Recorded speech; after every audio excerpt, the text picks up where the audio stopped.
வாழ்க்கை நல்லா போயிட்டு இருக்கும்போது திடீர்னு ஒரு புயல் அடிச்ச மாதிரி எல்லாத்தையும் புரட்டி போடுற ஒரு கஷ்டம் வந்திருக்கா. என்ன செய்யறதுனே தெரியாம மனசெல்லாம் ஒரு விதமான கலக்கத்துல பயத்துல தவிச்சிருக்கீங்களா? ஹொரேஷியோ ஸ்பாஃபோர்டுன்னு ஒரு தேவ மனுஷன் இருந்தார். அவர் ஒரு பெரிய வக்கீல். நல்ல வசதியா சந்தோஷமா வாழ்ந்துட்டு இருந்தார்.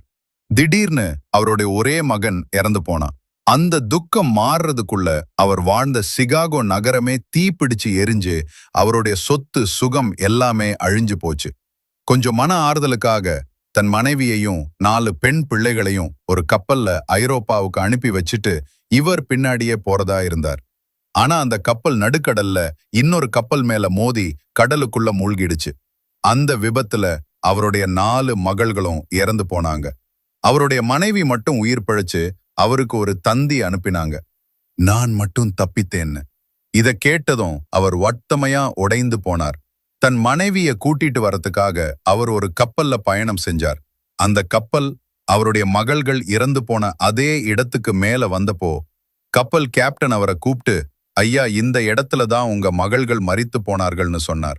யோசிச்சு பாருங்க, அந்த மனுஷனோட மனநிலைமை எப்படி இருந்திருக்கும். சொந்த மகன், சொத்து, 4 மகள்கள்னு எல்லாத்தையும் இழந்துட்டு புயலுக்கு நடுவுல நடுக்கடல்ல நிக்கிறார். ஆனா அந்த வேதனையான நேரத்துல அவர் எழுதின பாடல் தான் என் உள்ளமே ஸ்தோத்திரி, என் தேவன் என்றும் மாறார் என்கிற ஒரு தேவன் அவருக்கு சமாதானத்தை கொடுத்தார். அன்பானவர்களே, வேதாகமத்திலும் இப்படிப்பட்ட ஒரு புயலை பார்க்கிறோம். இயேசுவோட சீஷர்கள் படகுல போய்கிட்டு இருக்காங்க. ராத்திரி நேரம், பயங்கரமான புயல், பெரிய அலைகள் வந்து படக அடிக்குது. அவங்க பயந்து நடுங்கிக்கிட்டு இருக்காங்க.